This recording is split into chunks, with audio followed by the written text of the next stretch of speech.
L'émergence des dirigeants de la société camerounaise de paris sportifs OneWIN a suscité beaucoup d'interrogations et de spéculations. Désolé de vous interrompre, ce rapport peut contenir des commentaires soumis au choix de l'auteur. S'il vous plaît, si vous êtes nouveau sur cette chaîne, veuillez vous abonner et activer la cloche de notification. De cette façon, vous serez averti lorsque nous publierons de nouveaux rapports sur cette même chaîne. Merci. Une récente réunion de ses représentants avec le ministre de l'Administration territoriale, Paul Atangani, a attiré l'attention des médias et du public. Ce n'est pas la première fois que les deux parties se rencontrent.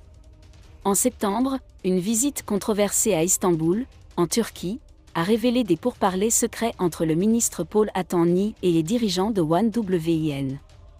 La visite a suscité des inquiétudes, notamment des allégations selon lesquelles le ministre envisageait de prendre une participation de 25% dans l'entreprise. Les conclusions de cette réunion d'Istanbul ont donné lieu à une enquête, qui a conduit le président Paul Biya à convoquer le ministre Paul Atangani pour expliquer ses interactions avec les dirigeants de OneWIN. Un comité chargé d'enquêter sur le lien présumé devrait se réunir la semaine prochaine, ajoutant ainsi un nouveau chapitre à la saga en cours. Cette situation suscite de sérieuses inquiétudes, notamment en termes de transparence et d'intégrité. De telles révélations sapent les efforts du Cameroun pour figurer sur la liste blanche alors que le pays cherche à améliorer son image et à lutter contre le blanchiment d'argent.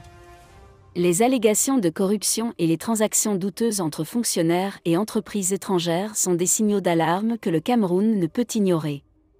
Reste à savoir comment cette affaire évoluera et quelles conséquences elle pourrait avoir sur le pays, les responsables et les entreprises impliquées. Les Camerounais attendent des réponses claires et des mesures visant à accroître la confiance dans le gouvernement et dans la lutte contre le blanchiment d'argent. Le cas OneWIN met en lumière les défis auxquels le Cameroun est confronté dans ses efforts pour lutter contre la corruption et accroître la transparence des affaires gouvernementales. Exclusif, Paul Atangani met fin aux discussions avec son club du Sporting Paris Boris Berthold.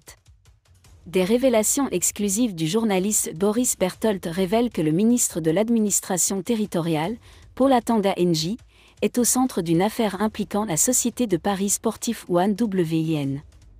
Les informations obtenues montrent que des responsables russes de OneWIN sont actuellement au Cameroun pour finaliser les négociations avec le ministre, qui est également actionnaire à hauteur de 25% de la société.